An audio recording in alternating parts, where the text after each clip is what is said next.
mas a comunicação no Brasil às vezes acontece, apesar de toda a nossa evolução. Miriam, agora você está me ouvindo bem? Agora estou ouvindo bem, sim. Eita, agora vai. Boa, Miriam, vamos lá, recupere o seu raciocínio, por favor. Pois é, então, como eu ia dizendo, eu enxergo com muita naturalidade pelo fato de nós sermos uma democracia. Então, a diversidade, a pluralidade de pensamentos, as pautas de reivindicações, o diálogo necessário para que a gente possa evoluir em qualquer área que seja, e o futebol não é diferente, tudo isso muito salutar.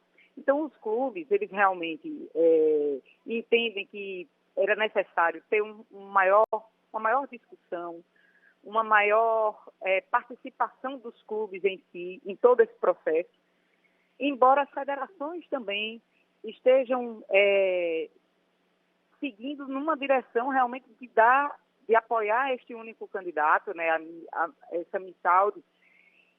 E assim, o CSA, embora faça parte da Liga Forte, né, e não tem direito a voto pelo estatuto do condomínio lá da Liga, mas foi consultado. E nós nos posicionamos no sentido de aguardar melhor o cenário para um posicionamento, que o diálogo realmente é salutar, no entanto, que seguiríamos as diretrizes da Federação Alagoana, com quem nós temos um excelente diálogo. A Federação trabalha diuturnamente para melhorar o futebol alagoano. E eu acredito que em breve a gente vai ter pontos de convergência e isso daí vai ser um capítulo importante para a consolidação de direitos dentro do futebol, de direitos dos clubes. Enfim, eu vejo com muito otimismo, inclusive faz parte da nossa vivência democrática aqui no Brasil. Ô Miriam, dentro desse prisma de participação, como é que você vê os clubes da Série C e da Série D não terem direito de voto dentro desse colégio eleitoral da CBF? Pois é, tudo isso precisa também ser trabalhado e é como eu digo, esse primeiro passo certamente vai ensejar uma maior participação dos clubes num futuro breve. Mas é fundamental realmente que os clubes sejam ouvidos. Por quê? Porque são eles que trabalham na ponta e principalmente os clubes de divisões inferiores, que eles são necessários para a manutenção do ecossistema do futebol, porque eles estão ali na base, são eles que conseguem captar os talentos do futebol e que precisam cada vez mais de apoio para se manterem funcionando, né?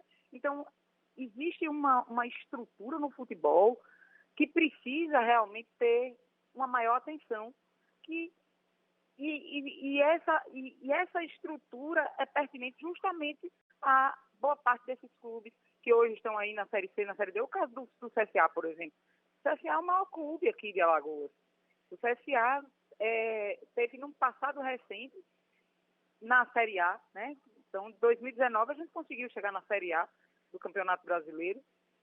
Infelizmente, nós tivemos esse rebaixamento em 2022, um rebaixamento que até hoje traz as suas marcas, o seu gosto amargo, mas o CSA vem aí se reestruturando, buscando seu espaço, e é um dos fortes concorrentes ao acesso à Série B do ano que vem. Então, assim, é preciso olhar com atenção as divisões inferiores aqui do futebol brasileiro, porque esses clubes são fundamentais para realmente a manutenção do ecossistema do futebol. Mas há um vício de origem aí, Miriam, porque quando você propõe uma liga, você repete os padrões vigentes na CBF, clubes só da Série A e da Série B participando da liga. É um vício de origem. Pois é por isso que a representatividade ela é tão importante. E as federações, e justamente pelo fato de a federação poder ser uma porta-voz desses clubes que muitas vezes não têm esse espaço, é que o CSA também tem feito a opção por seguir acompanhando, justamente por não ter participação efetiva dentro desse processo. Então, tem a representatividade, pelo menos, da federação. Então, é por isso que eu enxergo que esse diálogo entre federações e os clubes, em sua maioria de Série A e de Série B, que tem feito essas reivindicações, esse diálogo ele é mais do que necessário, até porque as federações elas têm esse papel fundamental na representatividade, não apenas dos clubes que estão na Série A e na Série B, mas nos clubes de divisões inferiores. Mas, Miriam, as federações, até esse momento, nada fizeram para que isso mudasse. Eu sei que o Feijó, que é presidente aí da Federação Alagoana, ele é muito atuante dentro da CBF, sempre estava junto em delegações de seleção brasileira, é uma pessoa que tem força no futebol, inclusive se falava até no nome dele para uma possível candidatura, que acabou convergindo para o Samir Chaude. Mas você não acha que as federações já tiveram o seu tempo para fazer o que você sugere e não o fizeram, e pelo jeito vai ser muito difícil ser alterado, pelo comportamento que demonstraram até agora? Olha, eu acredito muito em repaginação. É preciso... Mas tudo tem um tempo na vida, né, Miriam? Numa ressignificação. Então, eu acredito nessa ressignificação, né? E eu estando no futebol, tenho certeza, e dinâmica, como sou, também serei vigilante, estarei tentando promover esse diálogo, essa conscientização e as reivindicações que principalmente os clubes de menor expressão no cenário aí do futebol, né, em termos de divisão, que eles precisam ter. Então, a gente parte também da nossa movimentação. Eu acredito que tudo isso é um processo de aperfeiçoamento, de conscientização do poder de cada agente atuante no cenário do futebol. Mas, Miriam, a gente chegou num momento que, por problemas econômicos, financeiros, de comportamento, de gestão, que o futebol não tem mais esse tempo para mudança. Você vê que ainda existe esse tempo para mudança, para essa maturação que você está defendendo, porque o que os clubes já estão propondo com a criação da Liga é uma ruptura do modelo existente, porque ele está esgotado. Você acredita nisso também? Eu acredito até porque o tempo ele é muito relativo. Você consegue, desde que se dê o devido enfoque à situação, você consegue trabalhar e com celeridade numa construção de um panorama diferente. Miriam, tudo pelo diálogo, tudo com o devido diálogo, né? A gente tem apostado no diálogo e a coisa não tem acontecido. Me perdoa a insistência, porque é uma coisa que a gente vê ao longo dos anos, né? Você acredita que é hora da separação dos clubes, das federações, da CBF para a gestão do futebol?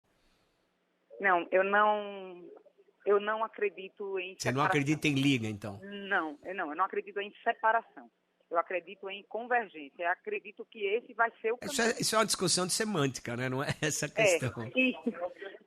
Isso. Mas aí vai muito também da visão. A minha visão, por exemplo, ela é jurídica, ela é constitucional. Eu tenho uma visão também que... Você acha que tem que continuar como está, não tem que ter liga? Não é isso. Tanto é que o CCA faz parte da liga e eu sou uma das maiores defensoras. Eu acho que o que vai haver é uma convergência entre federações e ligas.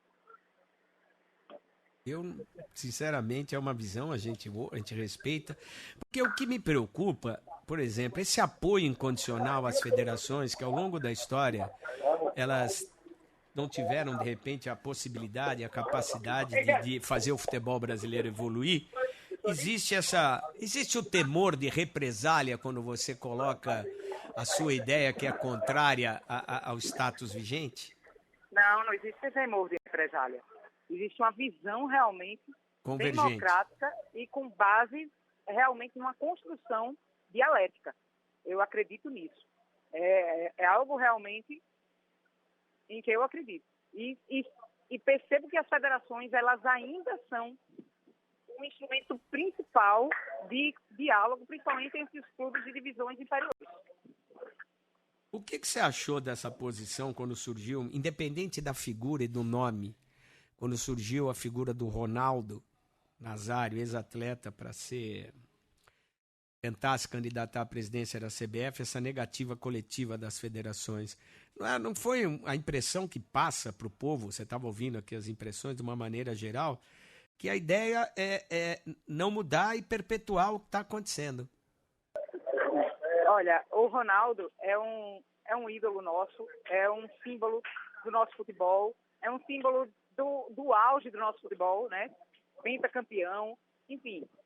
Eu vi com muita alegria, até porque a gente começa realmente a trazer essa pluralidade necessária em todas as áreas. Mas é um cenário ainda muito incipiente, essa mudança.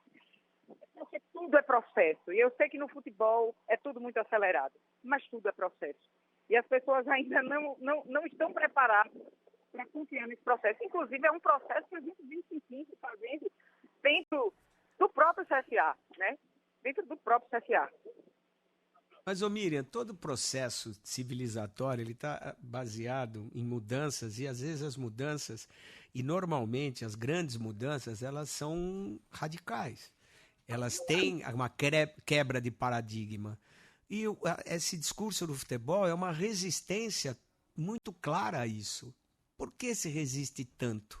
E se baseia em argumentos de continuidade que já não se aplicam mais à realidade, não atendem mais à necessidade dessa nova realidade econômico-financeira do futebol. Mas eu acredito que a continuidade do modelo, ela já não existe mais. A partir do momento em que houve essa manifestação muito clara dos clubes, uma mudança já se estabeleceu. Agora, como se vai desenhar isso em curto, Desculpe, médio, acho que longo só prazo? materializou-se o desejo, que sempre existiu, ou pelo menos ele não é tão jovem. Mas já é um passo. Esse é o Mas primeiro passo. Miriam, qual é o tempo que a gente tem para mudança? Os clubes estão quebrados, estão todos falidos. O futebol brasileiro é um faz de conta, com raras exceções. A gente não pode mais se dar o direito e ao luxo do tempo. Ou você não concorda com Olha, isso? eu não escutei direito, porque eu já estou no ônibus. Ah, ok. Estamos a caminho do estádio e eu acompanho a delegação. E esse é o clima aqui do nosso time. Se Deus quiser, hoje a gente sai com uma vitória também. Mas, olha, eu sei que a minha visão ela é irritante, mas eu sou uma eterna entusiasta das transformações que sejam feitas a partir de um diálogo democrático. E isso já está acontecendo, as pessoas que não estão enxergando. Tá ok, Miriam. Obrigado, agradeço. Você está num momento de transição importante. Boa sorte para o CSA, bom jogo aí com Confiança. Obrigado pela sua participação e tomara que esse tempo a que você se refere, porque tempo a gente pode... Tempo é uma mera convenção, já dizia Jiddu Krishnamurti, e a gente depende do nossa visão de tempo e aí as medidas aconteçam e as transformações necessárias. Muito obrigado, obrigado por compartilhar a sua visão, boa sorte para o seu time hoje. Tá bom, muito obrigada. Um grande abraço, tchau, tchau. É importante a gente ouvir esse posicionamento, né, da presidente, e ela é favorável ainda à manutenção dessa condição. Eu acho que tem determinado momento na vida da gente, da sociedade, das culturas, das empresas, e às vezes a pressa ela se coloca à frente da necessidade. E hoje a nossa necessidade de mudança já é conhecida há muito tempo. E hoje ela precisa de pressa. Ela precisa ser acelerada. A transformação ela precisa acontecer, porque está colocando em risco a continuidade do nosso futebol. E o tempo do futebol, de mudança, parafraseando uma frase do Mano Brown, o tempo no futebol, ele anda em câmera lenta. E ele não pode mais continuar andando em câmera lenta. Uma frase da música do Diário de um Detento, do Mano Brown. Não pode mais o tempo do futebol continuar andando em câmera lenta. A gente precisa acelerar ou permitir que esse processo avance. E não é isso que a gente está vendo. A gente está vendo uma perpetuação do que vem acontecendo nas últimas décadas. Com a sinalização que nós teremos mudanças. Mas a história mostra pra gente que na prática isso não acontece. Toda vez que surge um movimento de mudança, de ruptura, vem o diálogo ou a perspectiva de que algo vai ser alterado. E não acontece. e a gente vê que é uma divisão clara, muito grande, entre os clubes enfrentando um processo de perpetuação das federações dentro dessa hierarquia da CBF. Os clubes, uma parte, estão apoiando esse movimento, a continuidade desse status quo das coisas, outros clubes querendo mais velocidade na mudança.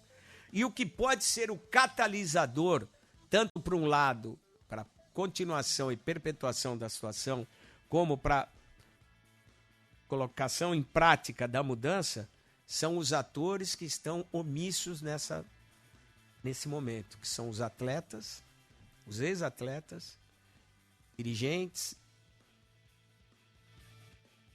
árbitros, técnicos. Ou as pessoas tomam uma posição e cuidam do que lhes pertence, ou a gente vai ficar só na retórica. E a retórica já cansou. Vamos faturar, a gente volta já.